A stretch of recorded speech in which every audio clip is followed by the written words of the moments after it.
everyone, and welcome to the live stream of the recording of the Engadget Podcast. I'm Deputy Editor Sherlyn Low, and we have a full slate today. Joining me is senior writer Sam Rutherford over on my right. Hi, Sam. Hey, how you doing?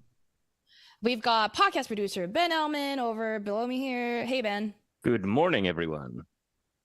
And making his first Engadget Podcast debut, the pride of Brooklyn, it is Julian Chokatsu, senior commerce editor at Wired. Yo, Julian, what's up? Hey, thank you for having me on the show. Very colorful set you've got there. Everybody else in this in the Engadget team is like wearing black. We got black background. You're like seriously. pink and red. Sorry, it's also a mess behind me. So don't need to apologize. This it's is why how I you use can the artificial show that blur. you're working. Yeah. Exactly. I'm like deciding to risk it all and like show people my actual messy background by turning off the blur, but I would never. Also, welcome to everybody that's in the live chat right now. Today, I decided to go rogue and use the Razr Plus to look at the live chat, so it's not as easy for me to see. But hi to Buddy305 Love, who is #1 today. Good morning. Hi to Dom Larry, Y, Guillaume FR, Maglev M5, back at it again. I got your name right this time, hopefully. George Morgan says hi, and it's afternoon there. Maglev 5, we are sorry, Mr. Mobile. Sorry? Oh, I just said hello to Amara Kalbergi and Chooch. Some guy named Sam Rutherford. Don't know who that is. Sam Rutherford. Yeah, I don't know. My live chat does not seem to be working very well. Go on. Yeah, everybody shout out where you're watching from. That's always fun to see. Last time we had maybe our first confirmed viewer from Tasmania, Australia, which was really cool. So every now and then some guy named Krieger comes in and shouts out Kingston, Jamaica. Love that. But if you... Oh, go ahead. I was just going to say hi to D-Man, who is shouting out Tim Cook, Tom Rogers, and I just wanted to explain. It's good to see all of these names, and if you're a regular, you know what the deal is. But if you're new here, as always, just a little explanation of what's going on here. This is the behind-the-scenes look at the recording of the Engadget Podcast, which is an audio show that hits all podcast platforms every Thursday or Friday, like Thursday night. Ben, when do they usually go out nowadays? Like Thursday East Coast around, I don't know, 6 or 7 p.m. or maybe even earlier if I'm feeling industrious. Or Friday mornings, and we record that, and we use this opportunity as we're live streaming with you to answer questions, do Q&A, interact with the audience, and maybe sometimes we do product demos. It's what you're seeing here, but because we're recording an audio show, we don't always have the opportunity to address your questions live. We may make mistakes. You might see us do awkward sounding things like stop and take a line again. Just bear that in mind so you're not confused as to what's going on here. So back to the hellos. Yes, so shout out to Faustin Fintan, who says that they're watching from Kochi, India. Dom Larry's watching from South Australia. Buddy305. Watching from Hollywood, Florida, not California. The letter Y says, I miss Dev, but the new guy has a deep voice that makes up for it. Julian, say hi. Hello. Oh my God. A little Barry White going on this morning, huh? Yeah. That was my brother's nickname in college. Barry White, seriously? Oh. Yep. Full disclosure and perhaps a disclaimer here that Julian's brother, Joel Chokatsu, works for the Engadget team as a video producer, so somewhat family, I guess, Julian. Julian, can you say your name just so people can hear it, so like in your voice? Yeah, my name is Julian Chokatsu. There you go. Yeah, that's my voice. It's pretty low. All right. Today we're going to talk about the Pixel Fold, other foldables, and then we'll let Julian go and then move on to other news this week, which there has been plenty. So there's a big episode. Stick around. I think, Ben, we should get the show going. Yeah. So hi to Ian William Clerk watching from Inverness, North Scotland. George Mason from Essex, UK. Thank you, everybody, for telling us where you are watching from. So if you're new to the chat, I'll explain what's happening. If you have been watching before, you know what's going to happen. We start the episode, we start the actual Okay, Sam had to take a second to go away, so we might not be able to do I'll do a long explanation. He's back. Okay, good, great. All right, so I'm going to count down we start the episode by me counting down from 3. When I get to the end of 3, everybody on stream is going to clap or snap their fingers. This helps me figure out where the files start when I'm editing. And if you in the chat wants to participate, you can put a clap emoji or snap fingers emoji in the chat. It helps us feel like you believe in us. The letter Y is already just like jumping the gun. Come on, you got to wait. But yeah, put a clap emoji in the chat as I count down from 3. So counting down from 3, 2, 1. And some silence. I'll let you know when the silence is over.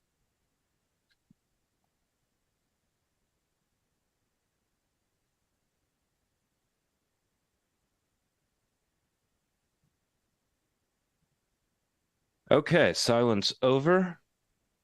Let's get into talking about the Pixel Fold. All right. Okay.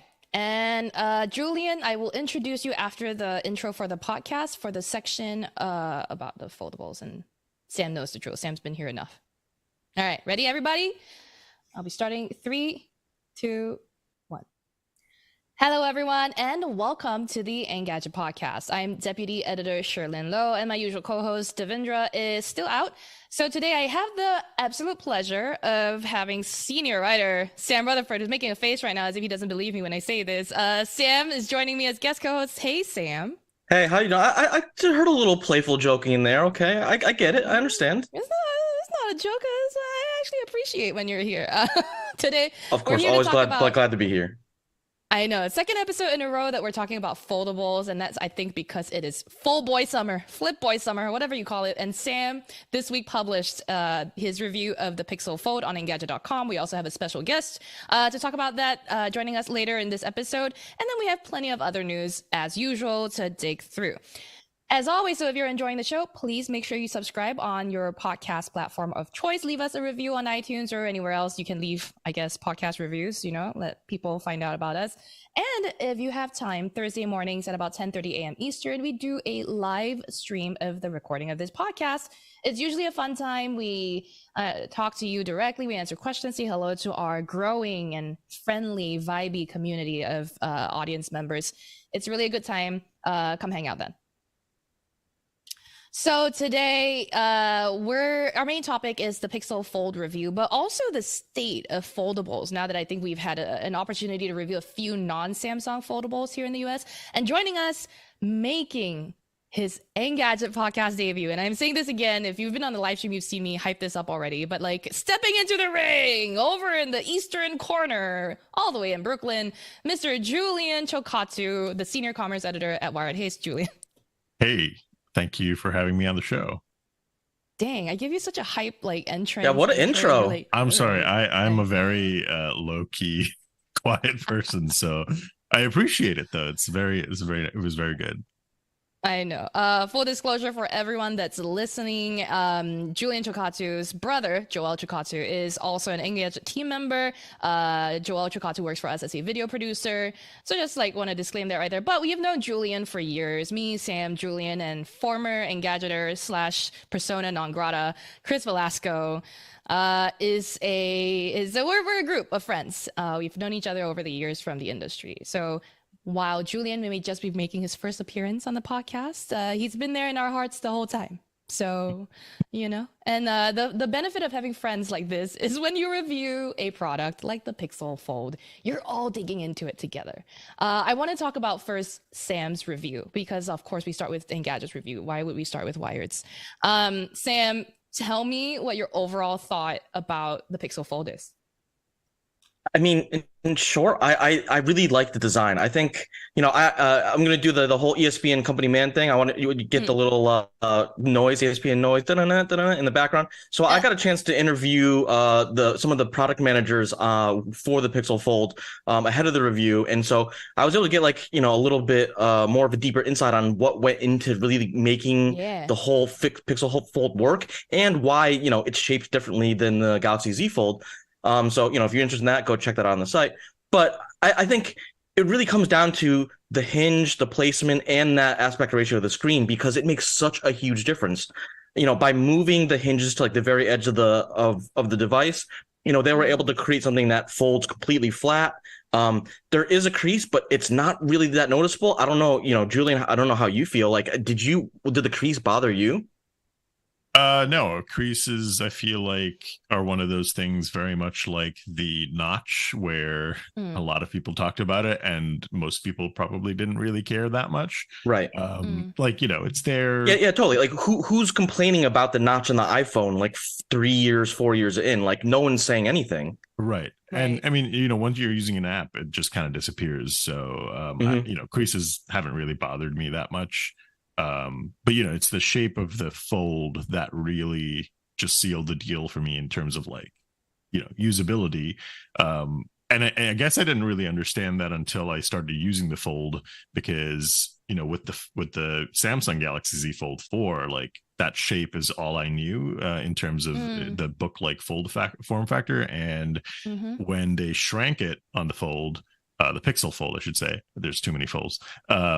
It just makes it so much easier to reach with your hands. The apps generally just look way nicer because there's way more width, and so everything looks like it's not scrunched up like it is on the Samsung Fold. So I don't know, that was like the main thing that just set it apart and was like, okay, I could use this as my main phone. So you don't mean shrank it on the Pixel Fold. You mean that the Samsung one is the shrunken one, right? I just want to make sure. Yeah, I mean, I guess shrunk in different ways. Samsung is like taller, and so the screen looks narrower, and so it's like compressed. But the skinniness makes it feel cramped. Yes, a lot of times, yeah. And I think you made a good point, and it's like, especially in the US, we don't have a lot of the Oppos or the Xiaomis who are doing foldable phones. We don't have those as like a viable option for us. And so it's finally nice to have something that you can really like do a proper compare and contrast that, like, hey, now there's options. And I think for me, what it comes down to is I love the design, the aspect ratio of the thing, even just like opening it up and you getting a landscape view. That's so much better for watching videos. And then I love the cameras. Putting a 5x optical zoom, it's like, this is one of my biggest complaints about the Z Fold 4 is that Samsung kind of cut corners on the camera module compared to like the Galaxy S20, S22 Ultra line. And so, I really want that to be, we're paying $1,800 for a phone. You don't want to feel FOMO about like the capabilities, although that does come into a little bit of a play here because the Pixel Fold has the Tensor G2 chip.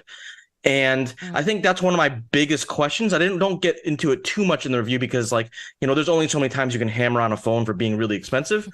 But it's like you sort of have to question the timing, because I think everybody's just like, Google hasn't said it officially, but everyone's kind of expecting there to be a Tensor G3 chip this year. And so it's like, why didn't the Pixel Fold come out in the fall when at least, hey, even if you did everything else the same, but you had a new chip, I think people would just feel a little bit better about that pricing, which is still, pretty high. I have a question, and I don't know if I'm jumping the gun here, but like, do you think you, Sam, who bought his own Galaxy Z Fold 4, are you about to give it all up for the Pixel Fold? Are you about to switch? Is it better? Is the Pixel Fold better? So, I mean, if you're going to like force me to rank it, I think it's like a 1A, 1B situation here where like, I think both phones definitely have their thing. Although, I mean, definitely do not buy a Z Fold now. There's a Samsung Unpacked coming up. Just wait to see what, what they announced there. But I mean, it's kind of weird. In like an ideal world, I would like the design of the Pixel Fold and its cameras, but I want better performance and a few more of those like nice Samsung touches. I think the fingerprint sensor on the Z Fold 4 is just like, it doesn't stick out and it's a little bit easier to use personally. And so like there's some other design aspects that I still appreciate about the Z Fold line, but it's like the perfect foldable for me is a mix of those two phones. Yeah. Julian, do you main a foldable? I don't remember. You main a Pixel though, right? I main a Pixel. I don't main a foldable. When after using the Pixel Fold, I was like, okay, maybe I'll main this, at least for a good length of time. Because and I think the key thing is the front screen is, in my review I was talking about how before, for the amount of time that you're going to be using a foldable device, you're going to be spending a lot of time on that front screen because, whenever you're walking around just using the phone, you're not going to have time to really open it up and use it. And with the Samsung foldable, I never felt like I was really all that comfortable using the front screen permanently all the time because it was so narrow. But that was not the case at all with the Pixel Fold. Like it is almost like a normal Android phone screen. And it's relatively thin, at least a little thinner than the Samsung, I think. And it didn't feel too cumbersome to use in that state. And so I think that's what sort of made it like, okay, I actually can use this thing for a long period of time and not feel annoyed by it. And then getting the benefit of opening it up and super easy multitasking with split screen and such. That just like, all right, well, this is like a perfect phone in my eyes. In some ways of just like, I can do more with it. It adds some functionality. I mean, of course, there's a lot of, problems in terms of durability. We don't know really how it'll last over time, since it's Google's first entry and it took Samsung several years to perfect that. So I'm sure I'm just waiting for something to happen that it'll just suddenly die on me. So, but who knows? Yeah. I mean, and I think. Go ahead. I think that for me, that's like the biggest like driving force of like why I would like want to switch to a Pixel Fold, because like I've had, I do my yearly like long-term durability report on the Z Fold series. So I want to see how Google is. I really want to use that phone for like a year straight to like see how it holds up, because I don't use cases or anything. So like between, that built-in screen protector, which is similar, like, to what Samsung does, see if that bubbles up or starts peeling away after 6 to 8 months, like I've experienced on previous Samsungs. Yeah, my brain is going in a million directions right now, but you one of the directions is this. You mentioned, I think in a previous conversation, or actually Mr. Mobile in our last episode brought this up, and it is a very good point that applies here too. With the Pixel Fold, because durability remains a concern with all foldable phones, whether it's the Moto Razr Plus or any of Samsung's or the Pixel Fold. The one advantage that Samsung has with it being the established name in the space here in the US is that when something breaks, it might be a little bit easier to find parts to replace it than, say, a Moto Razr Plus or a Pixel Fold. So we also saw this week that I fixed it. Will help Pixel Fold owners repair hardware issues if anything happens. Sam, I know this isn't something that you can do because you like haven't broken the Pixel Fold, hopefully, but you had experience getting your Z Fold 4 fixed before, like a or like a Z Fold 3, I can't remember. Yeah. But a non-standard phone. Do you think you'll run into similar issues like that? And Julian, so many J names. Julian, have you like thought about what the process is, or have you like done any research to see what the process would be like if you broke the Pixel Fold and how to get it fixed? Let us start. I mean, I haven't. I know of like the iFixit plan, and historically with some of these manufacturers suddenly, after people started talking more about repair laws, bringing opportunities for people to try and fix their own devices. I think it's going to be a little complicated Google has a history of just generally not having the best aftercare service, I'd say, or like it's at least not anywhere near as polished as something like a mega company that sells millions and millions of products like Samsung and Apple. But I think, it's kind of like baby steps and a slow learn, like, they're going to gradually build up and hopefully it'll get better over time. But with any new product, especially, I feel like you're going to not be in an amazing place if you break your Pixel Fold immediately. So maybe just baby that thing for a couple months at the very least. Or don't buy it. Don't buy first gen. Or don't buy it. Yeah, or don't buy it. You can always buy it next year, or maybe just wait for the Pixel Fold 2, because it is a first gen device. Right. Sam, you were saying?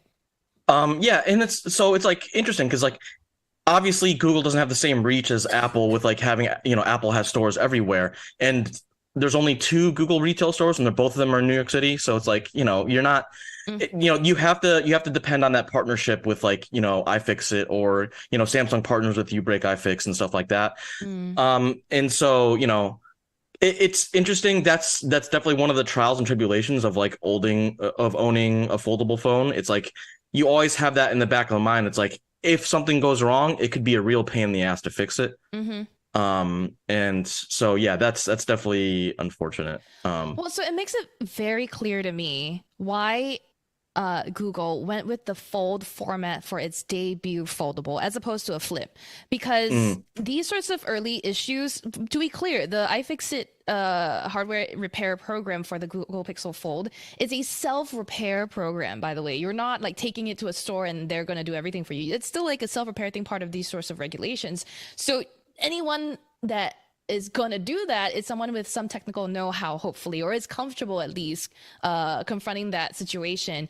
And that's more of the sort of target audience for a device like the Fold, as opposed to, and Dude Named Charlie in our chat brought up this point earlier, that the flip style folding phone may be a bit more popular with the mainstream audience in future. Like this fold style thing may always have appeal only to real enthusiasts, or like, again, at the price point, Sam, I want to bring back that point you brought up, that like $1,800 for a device that you only use as a tablet, maybe, I don't know, 30% of the time, is a lot. It's not gonna really branch out to the mainstream audience.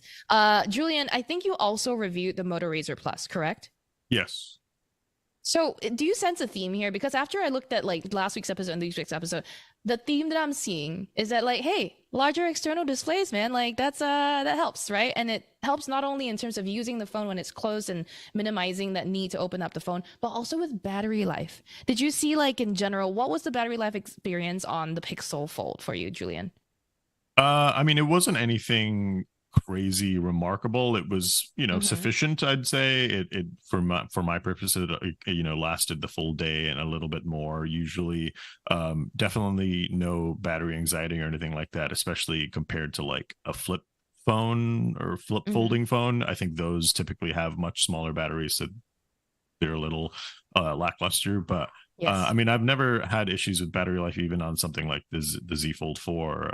So I think that the larger style ones definitely have that benefit of just having the larger size. Sam?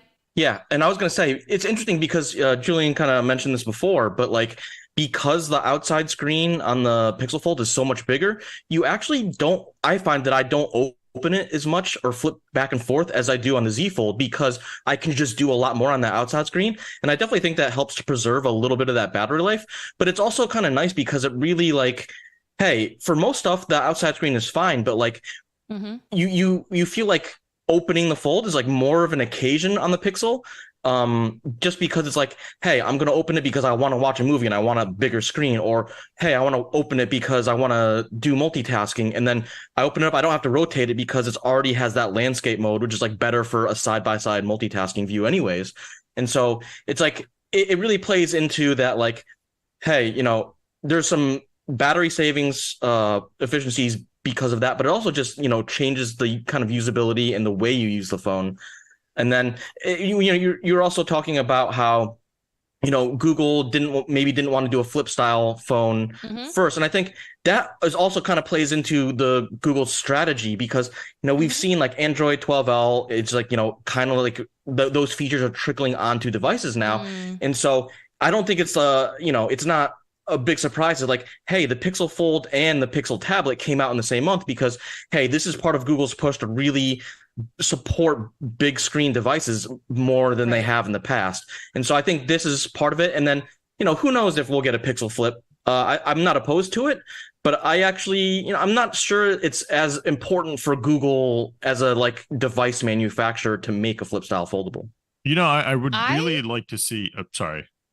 I just quick point that I would love a Pixel Flip, but go on, Julian. I mean, I would like a Pixel Flip, and I think that would do really well, especially with like what the Pixel's known for, a slightly more affordable price, especially with like a flip folding phone with a good camera, because the Razr's cameras are cameras. Mm-hmm.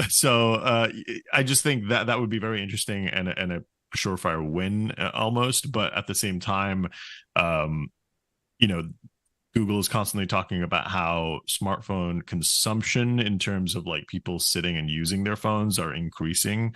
But people aren't buying as many phones as they used to or upgrading as often. And I think people are spending more times on their phone and they probably want to use that on a more comfortable, larger screen. And something like a flip might just not be that priority right now, where, you know, it's still going to be a kind of a normal smaller screen than a fold might be. So, or like a tablet might be. So I think that's sort of what they're trying to also play on and get more people to just enjoy the screen that they're using, which is going to be larger. So speaking of both the tablet and the Pixel Fold, Sam, you brought up the point about multitasking when you want it. What's that multitasking experience like? For me, I think they haven't ironed out all the kinks, but I think, you know the Android 12L/Android L interface a little better than I do. Is it any good? I mean, like, would you spend a lot of time on it? Yeah, I mean, I think the one thing that like Google is missing is like the ability to like create app pairs where you can just instantly launch two apps side by side. But for the standard multitasking process, it's pretty straightforward. There's like a kind of hidden taskbar that like appears if you just do like a quick swipe up from the bottom. It's not quite like the full swipe up and hold that you would do for like to see recent apps. So you do a quick swipe up, you get a little taskbar, and then you can have, you know, it's basically what your home row is on the outside, but you kind of pick that, you flip it up and then you can pick, you know, hey, I go drag an icon up to the left or the right and you launch right into multitasking mode and then the taskbar disappears. So you're just, you know, there's nothing in the way. And I think it's a pretty straightforward thing. I do think you do have a point about like, this whole idea of multitasking on a phone is still relatively new in the grand scheme of things. Like, you know, it didn't really become an issue or a thought process until the Z Fold came about. And so, you know, you see Google kind of doing their own approach to the taskbar versus Samsung, which is like more of a kind of desktop style taskbar on the Z Fold. And so there's a little bit of like interesting approach. And I think both of them work. And I don't really think that is, I don't really have an issue with either of those. I think the bigger issue is, having apps that they're not really changing the way multitasking works. So you really have to like, you're beholden on the developers to like add new UIs or tabletop modes or just different sorts of optimizations, adaptive resolutions for foldable devices. And I think because Google is, you know, they make Android, but they also make the Pixel Fold, they were able to like, you know, use a little of their muscle to get, hey, here, have these first party apps, have, you know, really optimize these for foldables. And then, you know, because the Pixel Fold exists and now there's two big foldables on the market, you know, maybe developers like, okay, hey, we're getting closer to where I need to start caring more about developing or optimizing my apps for foldable devices.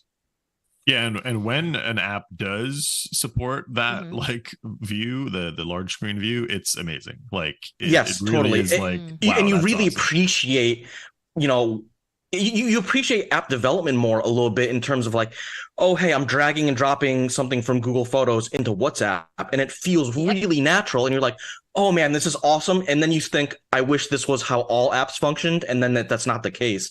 But you know, hopefully, this is like, you know, Google's trying to get the ball rolling on this, and you know, we're definitely still in the early adopter stage. So if you're like sitting there at home and like, this sounds like too much of like like an annoyance for me, I get it. Like, yeah, totally. Here's my thing. I think that I know we all know this. I think that for developers to go to the lengths to update their apps and work on, you know, layout and navigation the way we want them to, there's got to be way more adoption of these types of devices, right? 100%. Right? So Rob Bracemore in our chat says that they really like their Galaxy Fold, but think that the Pixel Fold is just a little better, and that they think it's great to see the technology move forward. And that brings me to the thing I really want to talk about this episode, which is the competition we're seeing for Samsung in this space. We are seeing, despite some quirks, despite some flaws, we have some real challengers, according to your headline, Sam, for Samsung in the US right now. The Pixel Fold is really a strong contender. I think the Razr Plus is a good contender, not necessarily the absolute best. It needs to work on its cameras, but we've got some real competition for Samsung now. So my question for the two of you is, we've got an event coming up late July, I think is what the word out there is, in South Korea. Samsung is expected to unveil more foldable phones. Do you think are we going to see that what feature sets are we going to see? Are there rumors out yet? Are we going to see larger screens, better cameras? What is Samsung about to do? Julian, go first. I mean, based on some of the few leaks that I've seen, and also the past 4 years of Samsung foldables, I don't think they're really going to do anything drastically different from what they're doing now. Exactly. I think obviously for the flip, the larger front screen is going to be the main appeal and draw, because as we've seen with the Razr Plus, having a functional front screen that can do way more than just look at tiny little notification icons, I think that's going to make the flip really more useful every day. And again, it goes back to sort of like the Pixel Fold. By improving that front screen, you're just generally making the whole thing much nicer to use. And so that's going to be, I think, the biggest change. But for the Fold 5, I assume that's what it's going to be called. It just seems like it's going to be a finer, refined device from last year's one, which is going to be fine. But I feel like coming from the Fold, I might be a little disappointed in a way, because I just I was like sort of getting that feeling too, because based on some of the like the early, and these are rumors, like these are definitely not official info, but it seems like the Galaxy Z Fold 5 might have, like, Samsung might get rid of the gap in between the phone when it's closed, which is definitely very nice, and it's something I appreciate on the Pixel Fold. But it doesn't seem like we're getting like an aspect ratio or like a huge design change, which I think is what I think more people wanted to see. It's something I definitely wanted to see, and I'm not sure we're going to get it this year.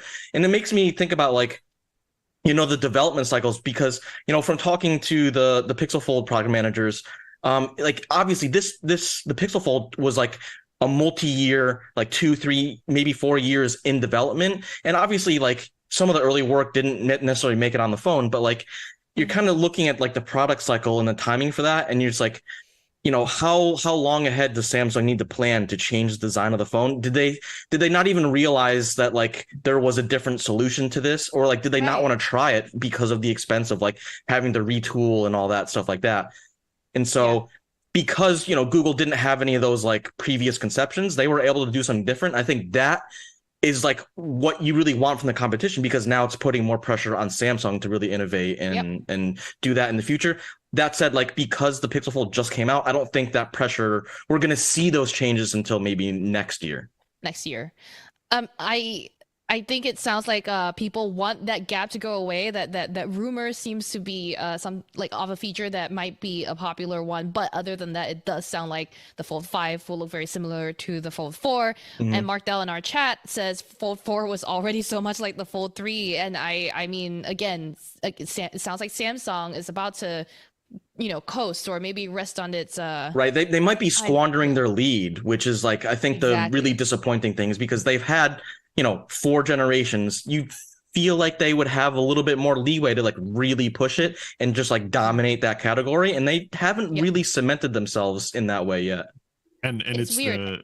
One of the things I wanted to add was like the cameras also, like, I feel like the S23 Ultra cameras are actually pretty good, but then you use the Fold 4 cameras and you're like, like, especially it's serviceable, but not what you want.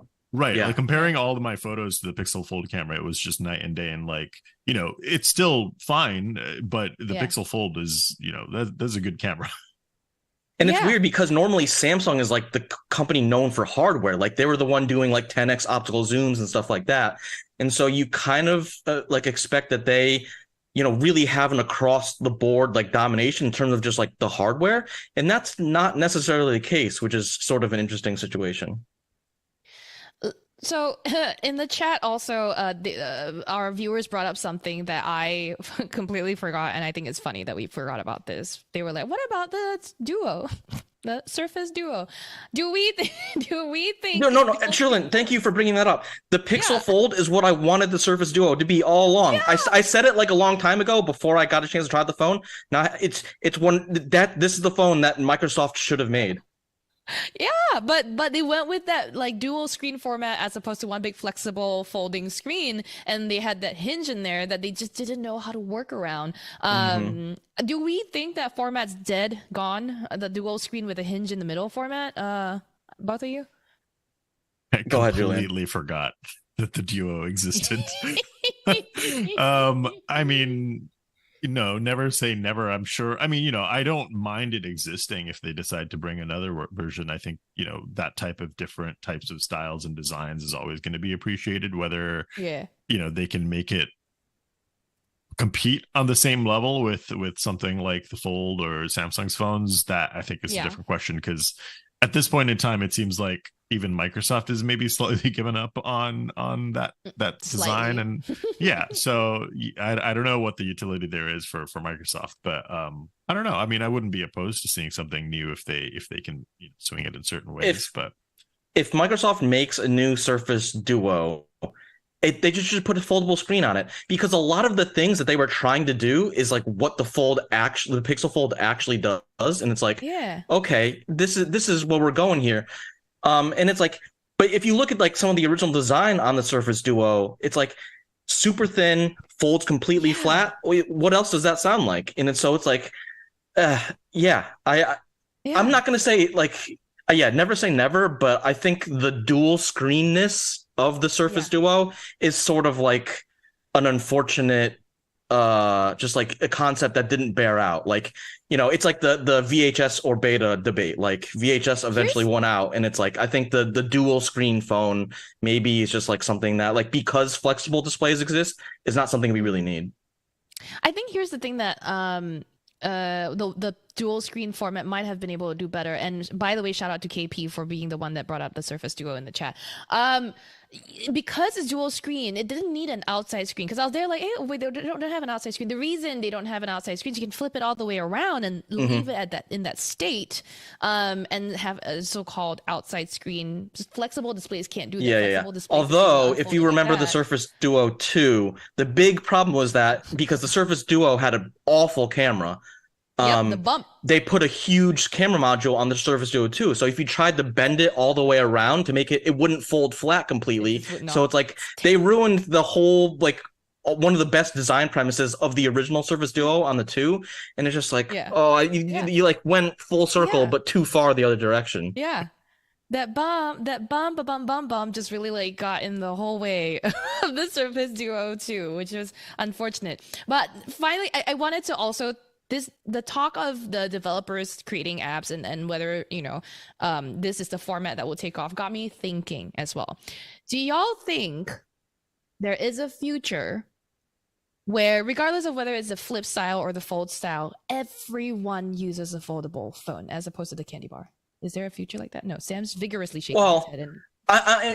In the near term, in like the next 10 to 15 years, no.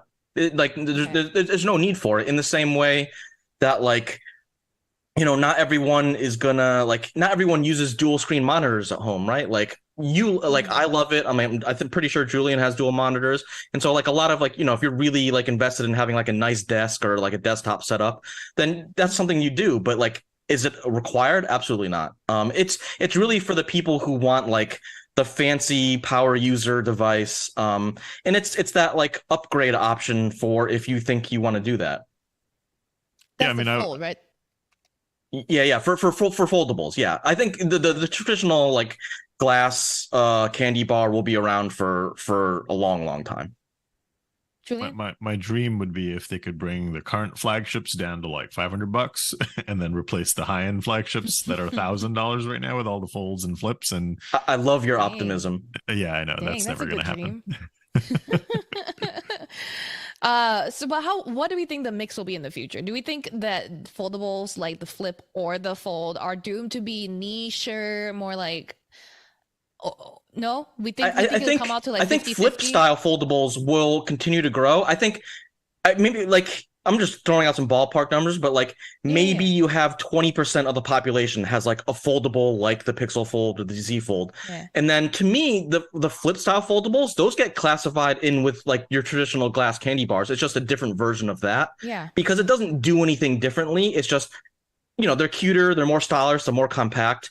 And I think, if you can make those flip style foldables, the same price as this, and they pretty much are already the same price as a regular glass candy bar, then that's just like a style play, right? And so I think you're like, 20% on the big flexible foldable phones, and then you have the rest of the 80% split between flip foldables and glass candy bars or whatever. All right. Would be nice to get some new shapes and sizes though. Rollable screens, maybe anyone's rollable. I don't know.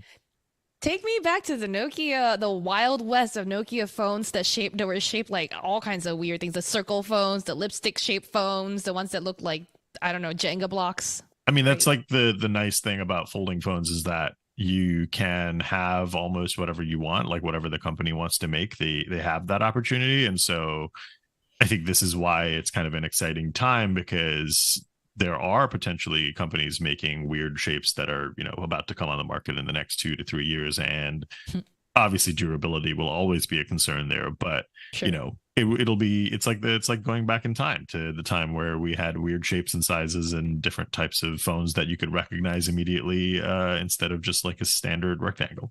I love the cycle where it's like, we go through the thing. It's like, oh, phones are boring, and then like 2 years later, like something happens, like, oh, phones are fun again, and then another 2 years ago, phones are boring again, and then like, so it's like, I like the ups and downs. I think it's interesting, yeah. But I agree completely.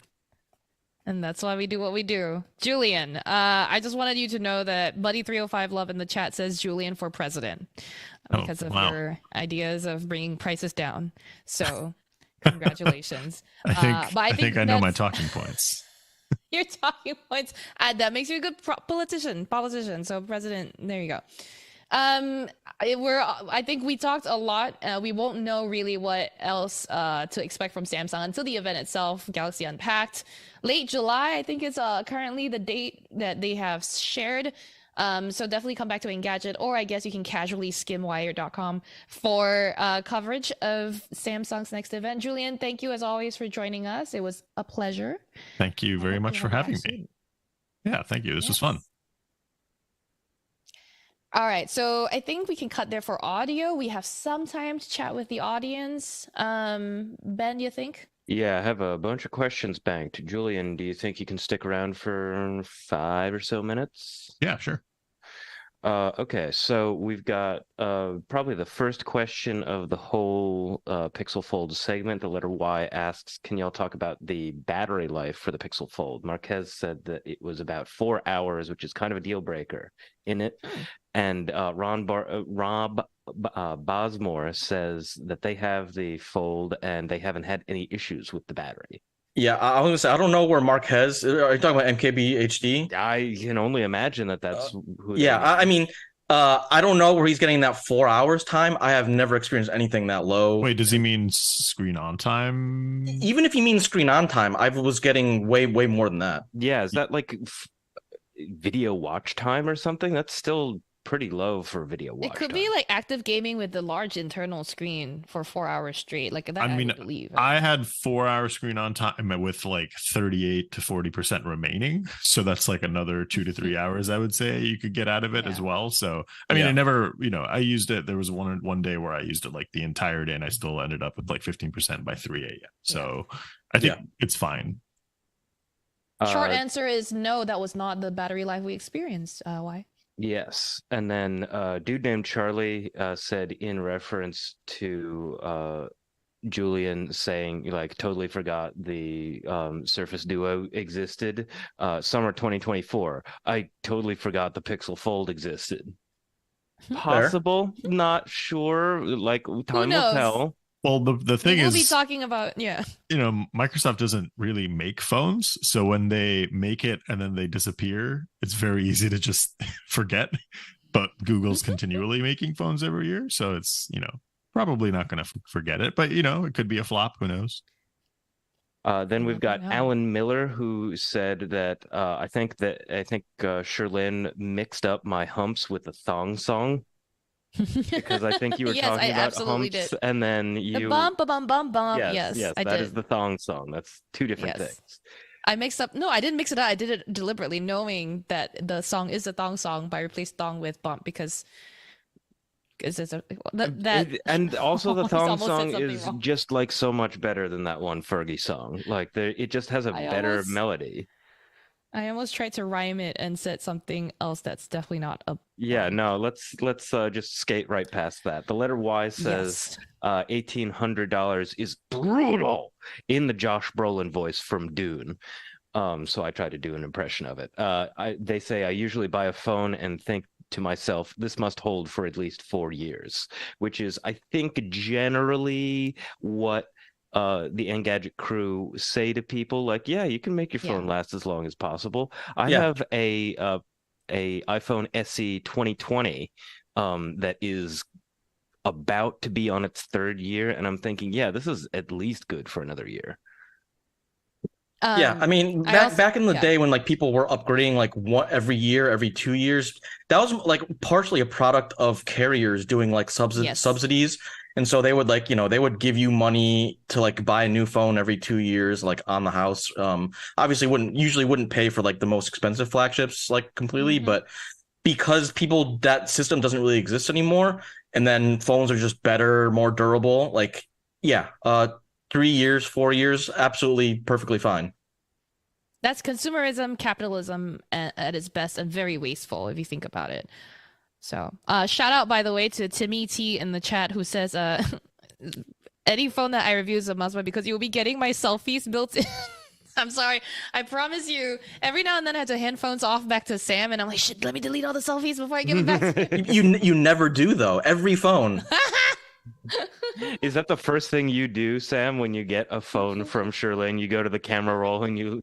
Oh, I don't even check anymore because I know they're there. Like I don't even have to look. Like, and the best thing about it is like usually like if I want to troll Sherlyn later, like I can go in the phone and send her pictures of herself, which is like the best thing true. Because she never expects it. Yes. Owen saw in chat, Mo Esquire said, would you guys say the Pixel Fold's camera is on par with the 7, or would you say it's 7A level? I'd say it's really close to the 7 Pro, more than anything. So, and that's really kind of points to like how we were talking about how the Galaxy Z Fold 4's camera is good, but not all that exciting. Whereas I feel like I just feel better image quality and better zoom just like puts the Pixel Fold's cameras on like a tier above the Z Fold 4. Yeah, I agree with what Sam said. And then, I think it was dude named Charlie that said, my phone. Hey, that does rhyme closer. My phone. I love my lady phone. Oh, God. What? Although, I mean, next question. The Moto Razr, if it's a smaller phone, that might be like the better for small hands. Just saying that. You said that last week, didn't you? I mean, I love the Razr. The fact that I still use it's mind blowing to me because every time I'm done with a review device, for the most part, at least if it's not an iPhone or a Pixel flagship, I just dump it. Like it's just gone like somewhere else in my own graveyard, which we will be talking about graveyard later on. But I've still been using this thing, partly because I have the Solitaire on it. So all I do is play Solitaire. Okay, so do you play Solitaire on the front screen? No, because I imagine the car. What? Main screen? The inside screen, yeah. Okay, yeah, because like the front screen, the cards would be so small. You'd have to like really like be precise with the tip of your finger. It's just funny that like 2023, that's all Sherlyn needs is Solitaire to keep using the device. No Mahjong, Sherlyn, what the hell? Oh, don't even get me started. Now I'm just gonna like, oh man, they have Spades. They just prompted me to download Spades. Shit, wow. And one other quick thing is, your phone actually listening to you? No, but it did prompt Sherlyn to download Spades. Yes. Damn, you were saying. I don't know if you want. Are we going to talk about this later? With the OnePlus rumors? Oh shit, I forgot. All right, so I guess we'll do that right now. I just want to talk about it because it's like, for me, you talk about like, oh, phones are exciting again. It's like, I'm so happy that like 2023 suddenly turning into like a big year for foldable phones, because we had the Razr Plus, which was like, I felt like Moto was overdue for a Razr update for a long time, and there's still the regular Razr coming out sometime later. Sam. Yeah, hold your thoughts, Ben. Can you record, like, just make a note of this part? Let's see if we can insert it back into the segment where we're talking about folds. Okay, yeah, I'll see where I can. Okay. I'll intro it. I'll cue it up now. Yeah. Okay. Yeah. Cue me up. Yeah. So, okay. So when we're talking about competition for Samsung, and it's not just Moto and Google right now. We've got a lot of Chinese companies in the past, but now we're hearing also OnePlus is working on its first foldable. Sam, you're excited about this? Yeah, I think you're just kind of like circling back on what Julian said. It's like, it's really, I feel like phones are like getting fun again after like a little bit of time of like, a little sameness. And so obviously we have, Razr has a long overdue, Moto has a long overdue update for the Razr, and there's still that regular Razr that's coming out later this fall. Yeah. We have the Google Pixel Fold, and now there are rumors that OnePlus is going to debut its first foldable phone sometime later this year, with a 2K screen. Now, the 2K screen is not, a feature to get super excited about, but just like having more competition is like really awesome. And, OnePlus, do you think there is any room to like make it a little bit cheaper? I hope it does. Maybe even just down to $1,500 would be like a pretty big step in terms of like, who can buy a foldable phone. So I'm just really excited to see more foldables. And, 2023 is suddenly turning into a banner year for foldable phones. Julian, do you know about this rumor? Is this something that excites you?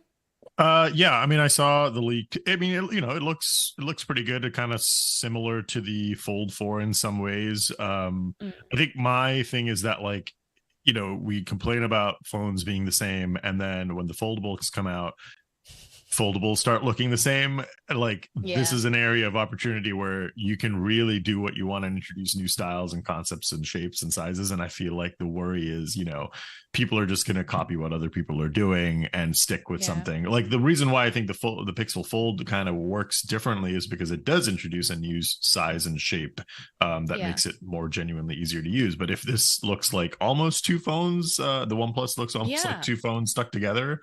It's very similar to a Samsung, but maybe a little better to use. I don't know. But I do hope that they actually utilize the opportunity that they have to like actually specialize their devices a bit more. Yeah, it reminds me, like, you remember 3 or 4 years ago when the big debate was between the Samsung Galaxy Z Fold, the original one, and then the Xiaomi. Not the Xiaomi, the Huawei, the Mate Fold. And so like, it's like you have the inward folding screen or the outward bending screen, and like I thought that was a really interesting like thought experiment that we were like getting to see play out in the real world. It's like, does which hinge bending direction works better? And it seems like the whole inward folding screen, like, people decided that was the one that won, but I'm not sure that like that's necessarily the case. Or, I would love to see, a new version of outward folding phone, just so we could, see what that is like, 2 or 3 years later with better technology. Talking about phones, I forgot the Huawei Mate X was a whole thing, and like I really liked that. I liked the outward bending style, and I can't believe I just now said that like the outward bending screen is not going to work because it's going to. I remember we were in Mobile World Congress, and you were like real jazzed up about that thing. I was so hype. It looked so good. Everything that we were allowed to look at back then was great, and then they abandoned that form factor, which that's what I think tells me that probably doesn't work so well in terms of durability. But yeah, this OnePlus phone, we'll keep an eye on it. Again, the it's still like reports, not an official announcement. It does look like its camera hump on the back it's in line with OnePlus's design language, with that circular hump, I guess, if that's the word we use now for it. More camera looking, I guess, but that's the only thing that really seems to distinguish it from the Z Fold style of phone. The shape, format, aspect ratio seems to be the same. So give them competition by doing something different. Don't just give them competition by aping them. I think is our message, right? 100%, yeah. And OnePlus's track record in terms of that has not always been the greatest in terms of like just innovation, because for years the whole thing was like, oh, we make flagship phones but cheaper, so like we'll see. That said, more competition can't hurt. So all right, Ben, let's cut it there. See if we can insert it somewhere that makes sense, and if not, that's fine. Julian, sorry, I know it's we're running a little long, so let's do last few questions. By the way, I was just trying to show people this. Look at this cute little... Oh, so you can have... Is that Solitaire or Spades? Let me just unblur my video. I'll risk it all. Dun, dun, dun. Oh my god, you can see the mess! Yeah, you can see the mess, but wow, yeah, you really can have Solitaire and or Spades on the front screen there. It's like the size of your finger is each card. Yep. Yeah, Look, no, each look. card is the size of your fingernail. All right, go away from me so I can blur my video again. Okay. I'm kidding. So you all Um, got to see. All right, there you go. So what else? What else are we talking about here? Yeah, people don't care OnePlus anymore. Don't care about OnePlus anymore, and I agree. I think the brand to watch, actually, surprisingly, is Nothing. I wouldn't be surprised if Nothing came up with a foldable soon. You know, feels like they have ambitions. Yeah, If they have I talked to ambitions, Carl Pei. Sorry, I talked to Carl Pei last year about like what is his thoughts on foldable phones, and he was like very cagey and didn't want to say anything. And then like this was also the same time as like, oh, we're not going to do a new phone release every year, but that is not necessarily the case because the Nothing Phone 2 is on its way. So We'll yeah. see. But also, isn't the Nothing Phone 2 going to be a release available in the US? Is that correct? Yeah, for the first time, it's slated to be, officially on sale in the US. Last time it was a Euro only phone, even though it did have support for like the right bands, it just wasn't officially, sold by any retailers in the US. So one might argue that releasing the Nothing Phone 2 like the 2 so quickly is maybe a play at getting the US market for the first time. Oh, for sure. And I think, they would have loved to do, been available in the US market originally, but for whatever reasons, a lot of some inside baseball, a lot of OEMs say that the standards and testing to get approved by carriers in the US is a little more stringent than in Europe. And so that can always sometimes, cause havoc on like availability and stuff like that. Yeah, that's true. Okay, so we're All right, running let's long. We got to let's let Julian go. Oh, yeah. Coming up. Wow, that was fast. We got you. I know, it's fun, isn't it? All right, you know what to do. Cut your recording. Yep. And then follow the instructions on the email I sent you. Awesome. Thank you so much, guys. Have a good. Oh my gosh, have a I good hope rest you of the had show. fun. Nice seeing you. It was good Yeah, having it was you. good seeing you. Yeah, thank you so much. All right. Look have at a us good as show. if we're not about to jump in our group chat to chat about like shit later on.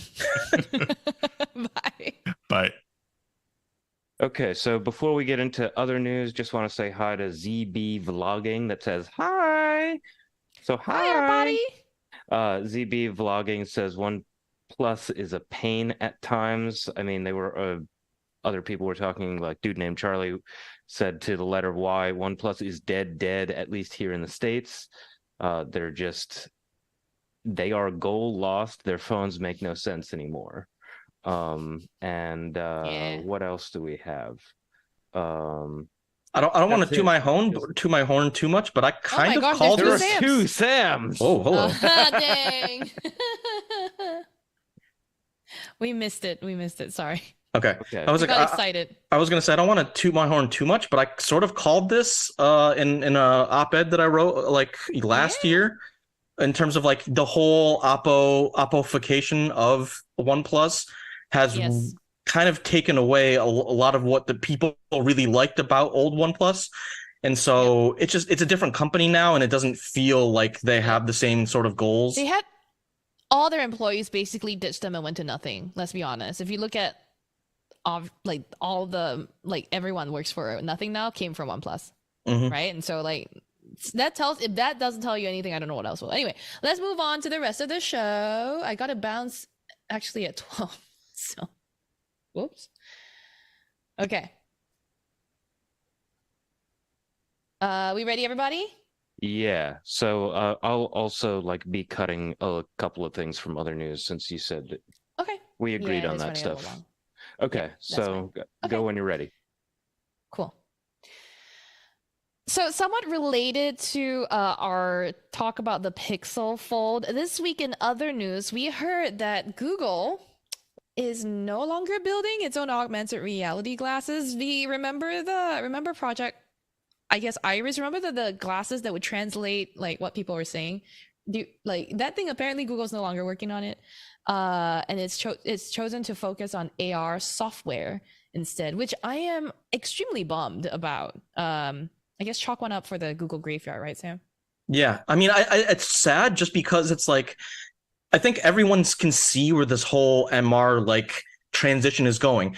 First, we get the headsets; they're big and clunky, and they look weird. And even the Vision Pro, whatever. it's not the end goal. Like everyone wants either glasses or, contacts if they ever figure that out in a feasible way where you can get directions or you can see text, but it doesn't look like you're wearing a weird thing on your face. So to see that like someone's getting out of the game is a little disheartening. That said, it could be that the strategy is like, Google, what is Google known for best? Software, right? They're going to focus on software and let the hardware people come up with that. And then maybe, they'll jump back in at a later date. I mean, yeah, look at, they did announce at I/O that they're working on an Android XR program for Samsung's XR wearable devices. But they didn't share a lot of details. I mean, like, look, speaking of the Google Graveyard, there are a lot of things in there, including Daydream. Don't forget, Daydream VR was in there. I think things could come out of the Graveyard, let's just say. But this augmented reality glasses that we saw 2 IOs ago is now, freshly buried. But I did want to use this opportunity to ask everyone listening or watching or tuning in, send us your favorite Google Graveyard members, the ones you miss the most, the products in there that you either wish would come back or you thought were sent there too early or took too long to even get there. Send us your thoughts, podcast@engadget.com, or leave them on the live chat if you're watching now. I'm going to chime in with my response on that. I'm still slightly upset about Stadia. I think Google didn't give Stadia the support it needed, and that makes me sad. Yeah. I do agree with you on that, but I think it's tricky. They did give Stadia a run though. You know what I mean? Like I think they did. I don't know if it's a timing thing. Like Google Glass was definitely like ahead of its time, it felt like, but then like Stadia, they tried and they were like in the zone where Game Pass was happening and like everyone was really hype about cloud gaming and 5G, but then nothing came of Stadia, I feel. So that's unfortunate. So now moving on to Google, in my mind, Google's biggest rival, Apple. This week, Apple was kind of in a move that's very un-Apple-like. It posted the entire first episode of its show Silo on Twitter. This is a show that Sam's been telling me to watch for a while, and I've been meaning to watch. It sounds very interesting. I know. What? Just watch it. Just stop telling me about how I tell you to watch it. Just go watch it. I mean, it's on Twitter now, I guess. I gotta watch it. This is so funny on so many levels. First of all, it's interesting marketing to be like, we believe in this show so much that we will show you the entire episode on Twitter publicly. No one needs to pay. You can watch it. And then I think they will, entice people to pay for a TV Plus subscription to watch the rest of the series. Interesting choice also to use Silo as a show, right? Why not Ted Lasso? Why not, something else? They must believe in their pilot. And this feels like it's pirating, not pirating, but it's like the pirating people are like, whoa, all right. Okay, you just killed us for the first episode, I guess. Sam, what do you think? I remember you had like some comments during this time. I mean, Silo is a great show, but I think this is like does two things. Number one, it's like, what's the best publicity? Like you make something freely available and then you get people to talk about it. And that, releasing Silo on Twitter does that 100%. But this almost feels like the whole, like, remember back when Apple was first getting into like original TV content and people were like, I don't know if Apple can do it. Like they're a hardware company. Like, are they going to be able to manage, it's not, making a phone is not the same thing as making a show. Like there's, it's much more of an emotional process. And I think for them to be doing this is kind of like, hey, Apple TV is like here. It's like, there's a lot of good shows and like, we're so proud of our stuff that like we can tease a great show like Silo like this by making it freely available. And then, hey, if you like it, you're probably gonna want to finish it up and maybe you pay for an Apple TV subscription. I also think it's interesting they chose Twitter as the platform, and I think this also speaks a little to Twitter's endurance still in the space, and it's partly because why do Twitter? Because Twitter is still where most of the users are. I mean, look at Mastodon, look at Blue Sky. I mean, we wish those things would take off, but the user base is just not anywhere near Twitter's level. And Twitter is so much more shareable, easily accessible. If anyone wants to watch this first episode of Silo, they don't need really a Twitter account, I don't believe, until Elon Musk listens to this and decides to change policy, I guess. But, you know, it's a commentary both on Apple and Twitter at this point. This one story manages to cover two things. And you were saying before how, like, you know, Apple is Google's biggest competitor. And it's like, oh, there's a probably good reason they didn't put it on YouTube. Because, So, yeah. That's a good point. I was like, where else would they put it? I guess Vimeo. Vimeo's over here like, bruh. Hey, Apple. Don't forget about us. We exist. Next thing you know, Crunchyroll is like, Ohio. You just wanted to say Ohio. I just wanted to say Ohio, gozaimasu. No. Anyway, so that was just really funny to see. This week also in other news, we heard about, and this one you might be interested to learn that I got very confused with this acronym, the SAE. It's creating a standardized version of Tesla's EV charging plug. Sam, you're more of a car person than I am. I don't know if you've been considering buying an EV or a hybrid sort of, but have you heard of the SAE? Do you know what it is? Yeah, I mean, they're just like a standards body. And so, like, right now, the big thing is, like, just today, Polestar announced that they're adopting the NACS charger, which was designed by Tesla. And so, basically, we're having sort of a diverging thing in terms of Europe is sticking with the CCS2 charger for their, like, universal charging standard. Whereas a lot of the American companies, or, you know, at least in America, everyone is sort of kind of glomming onto the NACS charging adapter, which was designed by Tesla. And so you still want something, you know, for cars that are available in both countries. It'd be nice to have, like, you know, a charger that works with everything. And I think that's kind of what they're trying to do with this.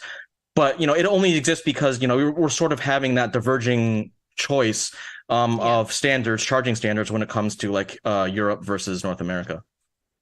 And to be clear, when we were talking about this story, I got very confused. I thought SAE, I mixed it up with the UAE, and I was like, oh, I guess the Emirates really invested in EV. Like, they're very... I'm like, all right. And I've been searching and clicking through links for the last, like, minute or so. I still can't find what SAE stands for. So if y'all know, you hit me up in the chat. But yeah, I agree. I think this is...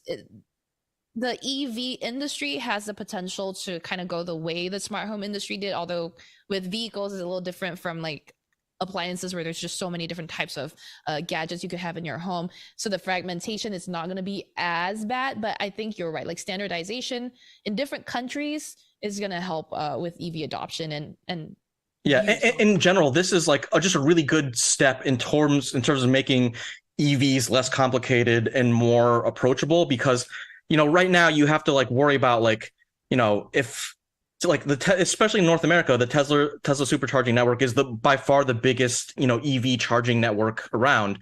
And it's like, people right now, you have to think about, like, oh, what car do I have? What charger do I have? Are they going to necessarily work together? Whereas, hey, if we can have, you know, one charger, like, no one thinks about going to a gas station and be like, oh, is the pump going to work on my car? You know, we're trying to get to that point with EVs. And, you know, it seems like pretty soon in the next couple of years, everything will, at least depending on, like, in a specific large region, everything will just be, hey, one charger works with every car. You don't have to think about it. And that's, you know, a really good step towards just general usability. Well, that's, you know, something we're going to have to keep paying attention to as well. Moving on, this week, we also had a theme of overall just improvements to parental controls in apps and social networks that our kids, I'm sure, are very into these days. Starting with TikTok, there's a small update this week, really, that the family pairing feature that was introduced back in 2020 as a way to let parents be able to link to their kids' accounts and then remotely disable direct messages, setting screen time limits, enable restricted content modes. This week, basically, it combined a feature or two features that would just make it easier for parents to remotely filter out videos from their kids' TikToks with specific words or hashtags. And it's kind of, I think, given everything that's going around about Colleen Ballinger recently, feels thematic, feels like this is something that like the social networks like TikTok are paying attention to. Facebook also announced that it's adding parental controls tools to Messenger. It will allow parents to see who can message their kids, and this is just like the first set of tools that are coming to Family Center. It will help you see and control how your teenage kids are using Messenger, see how much time they spend on the app, and also their privacy and safety settings. Sam, this couple of news items this week got me thinking we should do a parenting and tech related episode on the podcast. And I would love for you and Dev and other parents from the team to be on there and hash things out, because I think y'all have a lot of great tips for other parents that might be tuning into this show, but also y'all have different philosophies, I think, on Yeah, I mean, my kid is still young enough where like he doesn't have his own device. Like, he's not even 2 yet, but he will be soon. So like I'm just like kind of putting the whole social media, like how to tackle that with children. I'm putting that conversation in the back of my head and trying to postpone it for another as many years as I can. But I think it's obviously very important. I think to me, it's like, it's just really important for parents to teach their kids on an ongoing basis about like, what the internet is and what social media is, and how you should value these things, because it's like you see the big danger is for people to get so absorbed into social media that's all they care about. And I think it's nice to have these features in here where you can protect and filter content, but it's like it's more, you got to take a more holistic approach, I feel like, in terms of like, hey, you want to have fun with your devices, and that's cool, but like there's more to life than just having your head stuck in social media all the time. And I think that's not necessarily a thing you can tackle with, you can put all the filters in the world in an app, or all the parental controls in an app, and you still won't, you need more than just filters and parental controls to like really teach some children how to like balance their lives both in the digital world and in the real world. Yeah. I mean, I think there's definitely like a more active, involved approach I think that parents can do, rather than just like, okay, screen time, that's it. But like you can have conversations while also using the tools available to you in these apps and technology itself. Selena Kyle in our chat already echoed support for that sort of episode. They say that they would love advice for their 2 boys, which is great. I'm sure during the summer we'll get to that episode soon. Yeah, it's just like general stuff, like teaching kids about scammers and phishing and like what that means, and like why it's important that they consider what data they release online. It's like there's definitely something there. And catfishing and all of that stuff. My mom had a very militant approach, so it's very different. Next, there was also a little bit this week in news from podcast land, and I am tempted to throw this to Ben to kind of have him tell us why it's important and what happened. But Ben, are you recording? Are you ready to do that at all? I wanted to tell you this morning and I forgot. Yeah, I am recording. I got my recording ready just before. So, okay, so perfect. Let's go. So Ben, tell us what's happening. Okay, so SiriusXM announced that they are shutting down the Stitcher podcast app, which I think is pretty important, because Stitcher is one of the main podcast platforms that people have used for the last 10 or so years. We're coming up on 10 years since the big podcast renaissance that started with Serial. So SiriusXM bought Stitcher in 2020 from EW Scripps, another big content company, and now they want to get people onto their SXM app. And so a lot of people loved Stitcher. To be clear, that is SXM, not SNM. Yeah. So SXM, SiriusXM app. So a lot of people loved Stitcher for a lot of reasons. Stitcher had a small content arm of its own. It also had a premium tier where you could just pay to get podcasts, or pay to get ad-free podcasts, and also in some cases get new episodes earlier than you otherwise would. And with this change to SXM, they're not going to be able to do that. People who already paid for Stitcher Premium are going to get like 6 months of SXM Premium, whatever the paid tier is, but you're still going to need to listen to ads, and that is the way things are going to be for the next, foreseeable future. We'll see if anything changes. This comes after Gimlet, Anchor, and Parcast were subsumed under the Spotify brand. All of this stuff is not so surprising.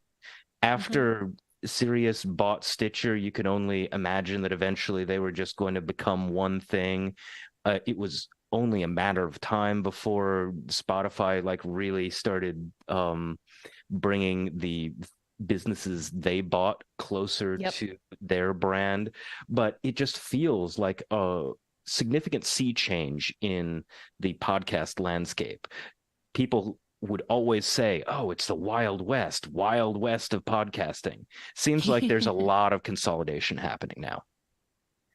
So we'll keep paying attention to that, and we'll always have, topic close to Ben's heart, and of course to our hearts too as podcast people. One more piece of news this week that we wanted to shout out: the creator of the lithium-ion battery passed away this week. And I knew this was worth mentioning when I said that, and Ben went, "John Goodenough, is it?" I was like, oh, okay, this is a name people know. I myself wasn't very aware. Sam, any feelings about John Goodenough? I mean, the guy was a legend. He not only was he helped break through lithium-ion batteries, he worked on some of the memory improvements on what eventually became RAM, random access memory. This guy is his career is you could hopefully I want to read a good biography about him someday. But obviously a big loss, but this guy was a really big name in terms of a lot of the technology in the last 50 years. He was 100 years old, and that was a good long, and it sounds like a really accomplished life that he led. So pour one out, rest in peace. Moving on to what we're working on this week, Sam. What happened? Oh, sorry. I had a little lag spike. So I was just going to say go on to working on, and then everything froze for a second. So sorry for interrupting. No worries. All right. Sam, what are you doing this week? I am deep in testing the Asus ROG Ally. They're a kind of Steam Deck competitor. And so hopefully we'll have something for that next week. I'm trying to do a little bit different, more of a face-off style review, just because it's if you're thinking about buying a handheld gaming PC, what are the two choices? It's the Steam Deck or the ROG Ally. And so I really want to dive down into that and, try to give people some good advice about what to think about if they're considering getting one of them. Oh yeah. I mean, while we're talking about this, can you bring the Ioneo today to the office so I can see it? Thank you. You can have it. Yeah, I'll just give it to you. Thank you. Yeah. But you're also, go on. Yeah, so Sherlin's trying to get on the handheld gaming PC bandwagon, so you gotta lend her some devices. And I'm also working sort of in the background on the Lenovo YogaBook 9i, which is their dual screen thing. Yep. I gotta bring that out to some coffee places or cafes to get people's reactions about what is this dual screen nonsense. Yeah. Perfect. I have been working on helping. So we have a new team member I mentioned before. Malak has joined our team. She's our new health and fitness reporter, and she's very well connected in the science and sort of health side of medicine sort of side of things. And we've been trying to do a bit more rigorous testing on the Dyson Zone. That's happening this week. I'm also doing some more reporting in the background for a story I'm very excited to have go up, hopefully by the end of the next month. So stay tuned. We're also doing a bit of rejiggering of the whole reviews program here at Engadget. We want to do, just now that we have a few more people, we want everyone to kind of learn what the Engadget review structure is like, but also with people like Sam on board, we want to codify and really make our reviews testing program so much more scientific, just a better comprehensive. I can't remember. Comprehensive, structured, the tests are things that you can trust are both realistic and also repeatable. Anyway, there's a lot of thinking that goes into this. I know it looks like we just spit stuff out overnight, but it's a whole process. So hopefully we'll have something really good for y'all in the future. Around Engadget too, everyone on the team, specifically the commerce team and our senior commerce editor, Valentina Palladino, they're hard at work because Amazon Prime Day is coming very soon. It was announced, I think, last week, maybe, that Prime Day this year is 2 days in July. I think July 14th and July either 13th or 15th, one of those. So we'll have plenty of coverage on how to get the best deals, what the best deals are. So stay tuned to Engadget for all of that stuff. Maybe start putting stuff in your cart. Keep an eye out on what you want.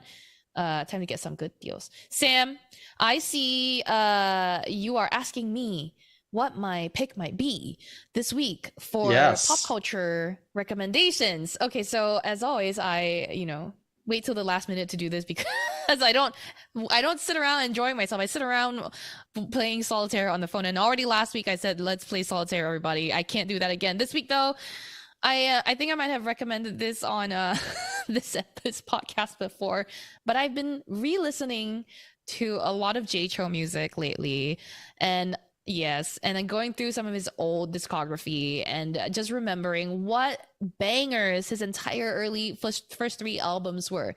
So if you're into Mando pop, Chinese pop at all, which who knows, maybe they're the next thing after K-pop. That's the first time I've ever heard that term. Oh, Mando pop is the thing we say in Asia, but I think Chinese C-pop, I don't know, C-rock, I don't know.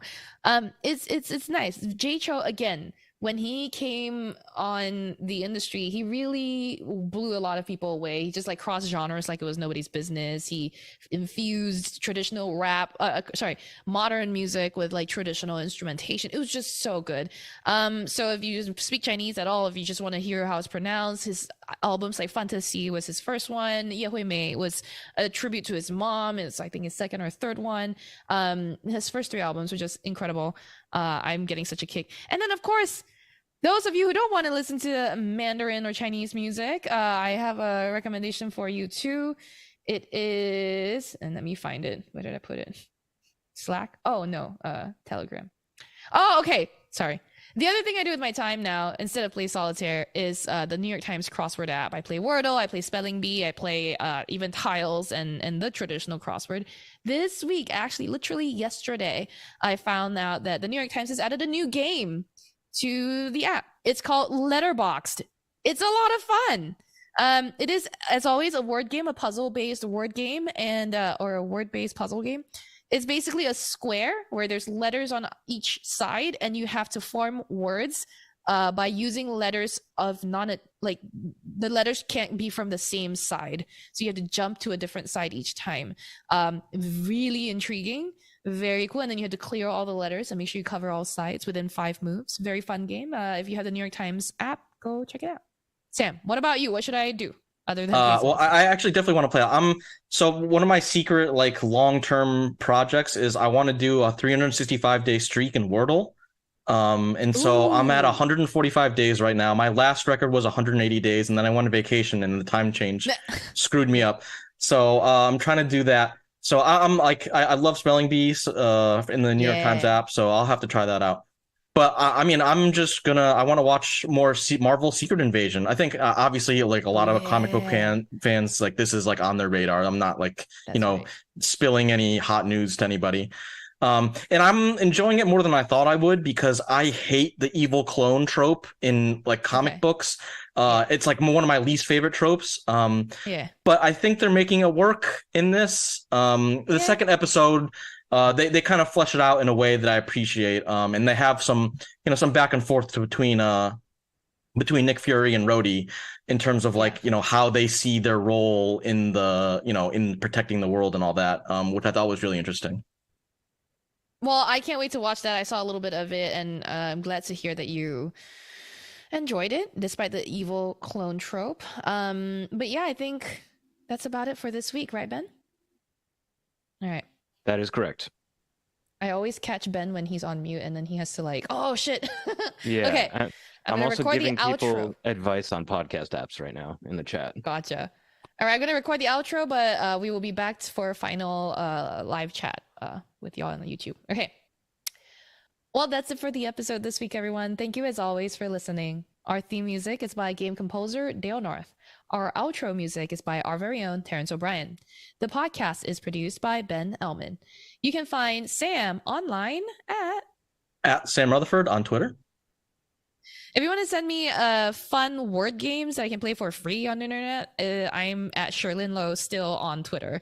Email us your thoughts at podcast@engadget.com. Leave us a review, please, on iTunes, and subscribe on your favorite podcast platform. Okay. All right. We got like a couple minutes to say hi and bye to everyone. Anything jump out? Vikram says that they work at Samsung and they are very scared. I feel like this is a joke, but you tell me, okay? I mean, I definitely think that Samsung should not necessarily be scared, but like they should think harder about the form factor and design. And I think the Pixel Fold is the best push or the biggest push that Samsung has gotten into, like, you know, reconsidering how they make foldables, and that's great. Mark Dell has a music pick. Sometimes I'm alone. Actually, you know what? That might be a good idea. Y'all send us your picks for entertainment every now and then, and if we like see a good one, why not shout it out? We could shout it out. Yeah, like Deep Pro 9. Send us an email. Yeah, Deep Pro 9 said the new Chemical Brothers track is available. I'll definitely check that out. I'm gonna check that out too. People are sending each other podcast app suggestions. That should have been a recommendation on my in my section too. I love this chat about what a good app would be for podcasting. D-Man says, can you do a quick shout out, or can D-Man do a quick shout out to the Engadget team for doing a good editorial job for not running the story The Verge did about a dark horse CA Senate candidate? She's got slurs and bigotry on her website. That's all credit to our news team. I don't even know that happened. Our news team, headed up by Nate Ingram, deputy editor, along with news editors like Avery, how do I pronounce their last name? Menegas, and Billy Steele, also on news, and you know, all our writers, they do a good job. Everyone, it's a team effort as to how we decide whether we cover something, and I think we're very thoughtful about our approach. Hopefully that comes through, and we appreciate your feedback, D-Man. Mark Dell was also saying Prime Day, buy all the SD cards. That's a great thing to do on Prime Day. Just be careful. I would pitch this as a story, and then like it didn't end up necessarily going anywhere. But there are so many scam and fake bad SD cards on Amazon. You have to really be careful to make sure you're getting something from a trusted brand. Because I was looking around and seeing like 1 terabyte SD cards for like $30. And if you don't know the price ranges for these devices, you might say, okay, that's a great deal. But like, you're just not going to get a good micro SD card that's that big for that little money. And a lot of these data on it. Yeah. And so a lot of these are just like, just be careful, buy from a trusted brand, Samsung, SanDisk, those sort of big names. If you are like feeling weird about it, just, try to look into it a little bit more. Sam, I feel like you need to pitch this story. I feel like you need to write this. I did. This is for later. Oh, okay. Yeah. Gotcha. We will make a TikTok video. Here we go. We're good. Tips for Prime Day when you're buying an SD card. There you go, Sam. I also want to shout out. Y had a comment that I cannot now respond to, just saying about. Do y'all want to do a podcast about that as well? I'm asking for a friend. I guess not. All right, time to say goodbye. Get your goodbyes in now while Ben does credits, and we can say bye to everyone. Thanks for joining us. Bye, everybody. Bye, Dude Named Charlie. Bye, Mark Dell. Bye, Deep. Oh, you're not doing. Are you doing the thing where you do the? Yeah, and I'm also. I'll also do that. Okay, and yes, thank you everyone for watching. This video comes to you via our video team, which is mostly Julio Barrientos by this point. If you stuck around this long, you know that we live in a world of algorithms better than the average person. You're watching the end of a podcast live stream for a tech site. So you know that rating us 5 stars on Google Podcasts, rating us 5 stars on Apple Podcasts and any other podcast platform really helps people find the show. If they're new to the show, if they're looking for something interesting tech news to listen to, give us an in-person viral lift. Tell a couple of friends about us in person and just show them on your podcast app. go download this, and we'll see you next week. Thanks, everyone. Damian, Mark Delge, Do Name Charlie, Freddie, Tom Rogers. I'm going to make a song out of all your names. Bye.